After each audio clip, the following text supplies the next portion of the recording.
What is going on, everyone? Welcome back to the Retire Ready podcast. My name is Colin. I'm here with Kyle. Kyle, how you doing today? Doing wonderful. We're a couple of days out from 4th of July here, so if you're listening and later on, it's July 2nd here, so excited to walk through today's podcast. We're going to kind of get our today's show and get into some more details, showing you some kind of what we call like the intro, the resource plan of kind of just figuring out a household situation and what that kind of looks like from a 30,000 foot view.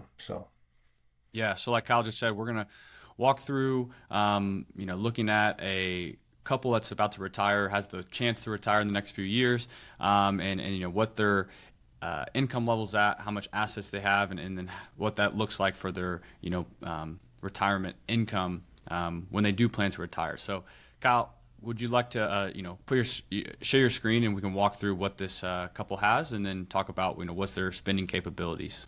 Yeah, just remember from a retirement planning, financial planning perspective, like if you've listened to other shows and podcasts, watched before, like there's a bunch of steps you have to go through. And like I always think about your financial and retirement plan as one big plan consisted of a bunch of mini plans, such as like income, cash flow, maximizing Social Security, tax planning, investment planning, estate planning, healthcare planning.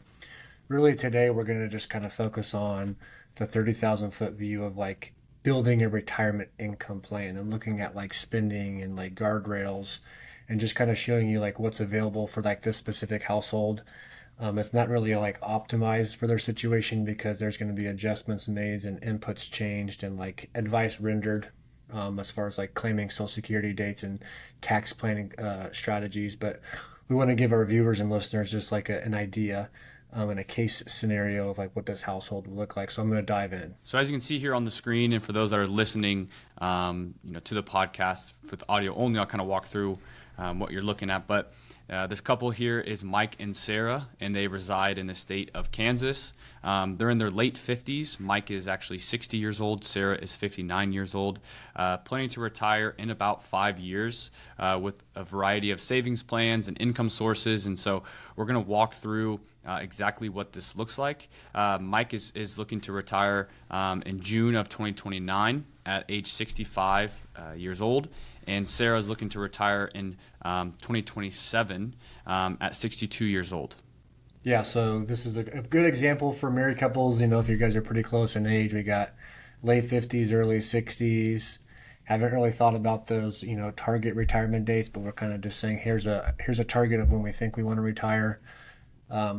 We're big proponents of trying to solve for like when your work optional dates would be. So, what would be that work optional date? So when you could stop working from a financial perspective and you're choosing to work just because you want to. So again, we have basically in Sarah's retirement, we're basically going to start income basically right when she retires to kind of supplement what she lost, because when he retires in a few years later, they're not going to have enough income to supplement their lifestyle.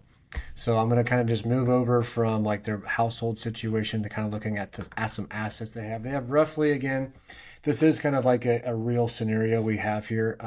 We just did some rounding and changing the names. And so we're looking at, they basically have, most of their assets are in tax deferred accounts, like a traditional IRA and a traditional 401k. And then they do have a good size of money in a joint taxable brokerage account. And then kind of just moving forward in like the plan projections, we're going to assume about a 5.8% average rate of return and standard deviation of about 9.7. So from a household perspective, you can kind of get an idea, like they have nothing in Roth IRAs. Most of their money is in tax deferred accounts, and then a good chunk of money is in post-tax accounts. So from a savings perspective, about $1 million. So they've done a very good job at like saving, and like one of their biggest concerns is like taking this money now and turning it into income, and like where to pull it from and how much they can properly spend early on in retirement. What does that look like? From a banking perspective, they got about $20,000 in CDs earning 2%. And then they have their primary real estate house. So their primary residence is worth about $500,000. From an income perspective, they're both going to qualify for Social Security. They earn their credits. They've done some research and education and understand like Social Security is like more than just like a sheet of paper, or like 3 sheets of paper stapled. And they both have their primary insurance amount, so PIA. They're each going to have Social Security. There's no spousal benefit claiming strategies. And as you can see here, like this is not like an optimized Social Security strategy. We're just basically saying, let's assume they take it at their full retirement age. Ideally, from conversations, they would like to take it potentially a little bit earlier. They're not a big fan of delaying. But for the planning perspective, we're just going to assume today we're going to make it easy, and they're both going to take it at their full retirement age when they claim. Other income, but they had some rental property coming in at about $1,500 per month, and Sarah's going to have a pension of about $1,200 per month. And obviously we have their salaries coming in now, but again, in retirement, that's not going to dictate. That's basically going to stop, and that's what we're going to look at to see what we can replace from a spending capacity. And from a savings perspective, again, they're saving money in his annual IRA contribution. Again, let's take into fact, this is basically their resource plan. This is their current plan that they're doing right now, how everything would work. This is not like optimized saying, well, shouldn't this money be going to the Roth IRA, or shouldn't they be maxing it out? Like that's more like down the future. This is just looking at their current resource plan. And they're saving in all their buckets of money that they have. That's what we're trying to really show you. From expense wise, some people don't really have this answer when I ask them, like, hey, like, what's your essential and non-essentials? So basically, like, their living expenses is about $10,000 per month is what they're solving for, and about 75% of that is essential. And then they kind of baked into the future some baseline expenses of what their Medicare payments would be per month. So let's kind of walk in to kind of look at a high level view of what their retirement income plan could potentially look like from a spending capacity. So as you can see here, on May 2027, that's just that target retirement date fund that kind of show them what this could potentially look like. The target balance is about $2.4 million. And that spending capacity would be about $11,000 per month. And from a retiree income plan perspective, again, those numbers can be adjusted, as we'll kind of walk through here in a second. The plan for increases. So basically what they know is markets go up and markets go down. Like, they're realistic investors here. So if their portfolio was to rise to $2,714,000, like the plan says, they could adjust their income up to about $11,800 per month. And then basically they understand, okay, well, I understand markets go down. Like, what happens if I retired at the wrong time and my portfolio starts to drop? Really, that lifestyle change wouldn't be until if that portfolio falls to about 1.7. They would need to drop that net income per month down to about $9,660 per month. And that's basically, if we pop into here, if we can look at that. So basically that's they need their portfolio balance to drop about 30%. And in return, they would need to change their lifestyle by about 5%. So there's room for error here. So if I come over here and we just say, let's change the spending here. Maybe they want to be super aggressive up front on like how much money they spend.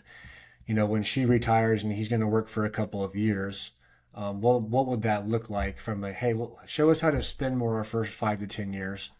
So if we change some of these settings just to kind of ramp up spending, you can see it's about $11,500 per month. So again, this is just kind of showing that household potentially what they could spend in retirement.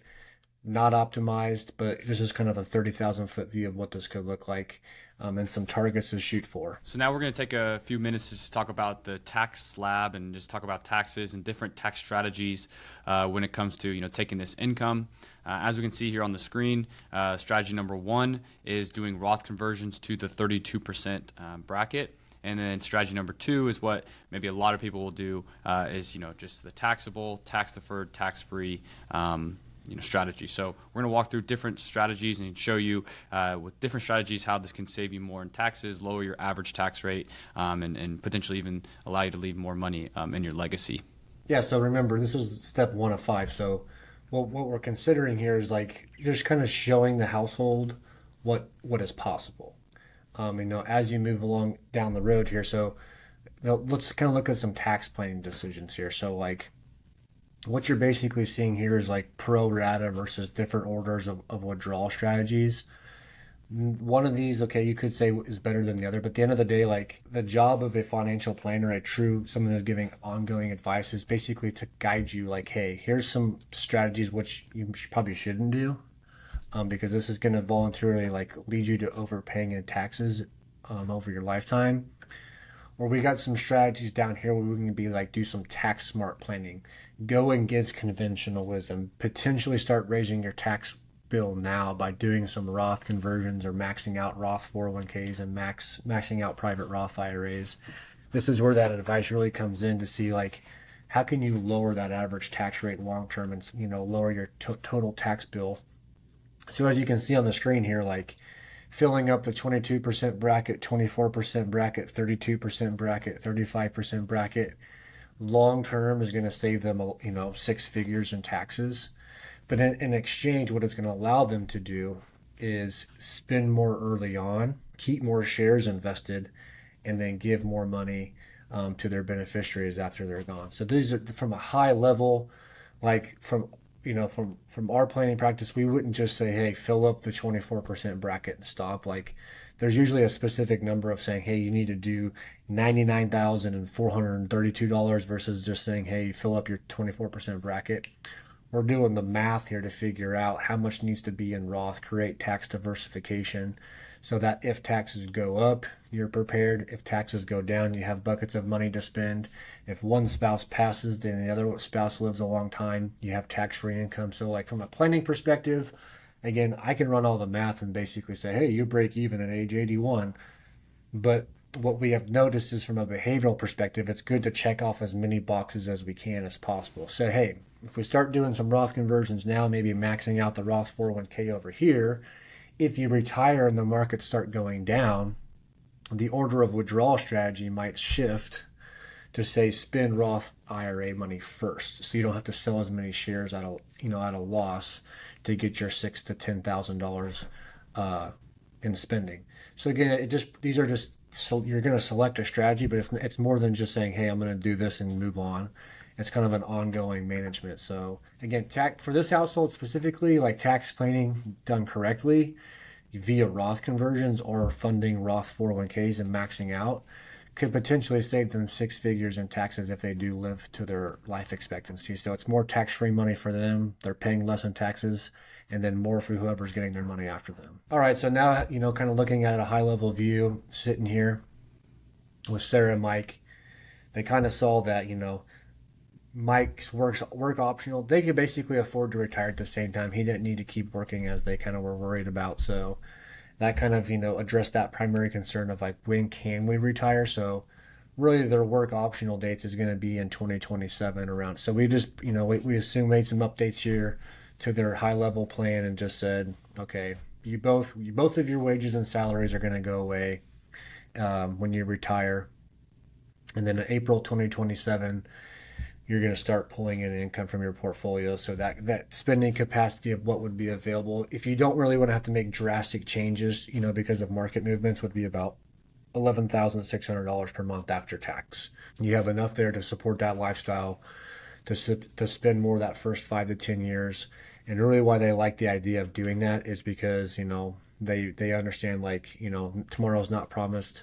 And they just want to be able to know when they can retire the soonest as possible to maintain their lifestyle and cover those essentials and non-essentials, and maybe even ramp up those non-essentials for those first 5 to 10 years. And they didn't want like a market movement to like pull them back their first, So basically what they're saying is they got 2.4 and their portfolio would need to drop to about 1.7.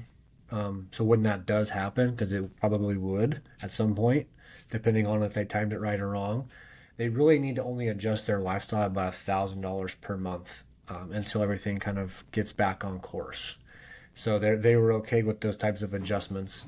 And then as far as increasing their lifestyle, so really their portfolio needed to go up to about 2.6 to 2.7, and they can start spending about another $900 per month early on. So that kind of addressed their concerns. Addressed kind of their goals, and then really what they're going to do next is kind of really optimize that tax smart planning of like, what are we going to start knocking out these next few years? Should we optimize our Social Security strategy to make sure, tax bills and withdrawal rates are taken care of? And then, the investment planning itself is like, how do we address that sequence of returns risk early in retirement, which we're not really addressing here. But you kind of just have to we're a big believer in doing all the planning up front, from cash flow, income, Social Security taxes and doing that investment piece last. Because really what we said is like, we need your portfolio to do about 5 to 6% for your plan to have that success rate. So now we're going to do the investment plan last, and then really address that sequence of returns risk, because we do not want a market drawdown early on to like change the trajectory of your retirement. So that's really what we're done today. Hopefully you guys liked kind of what we covered here. Again, it's 30,000 foot view. Like, we're not going to dive into the weeds because everybody's specific situation is a little bit different, but really just having a different approach to retirement income planning. And why we're doing this is because a lot of the industry, a lot of people out there are following like probability of success rates and like Monte Carlo analysis. And it's shooting out these numbers of like 70% success rate, 90% success rate.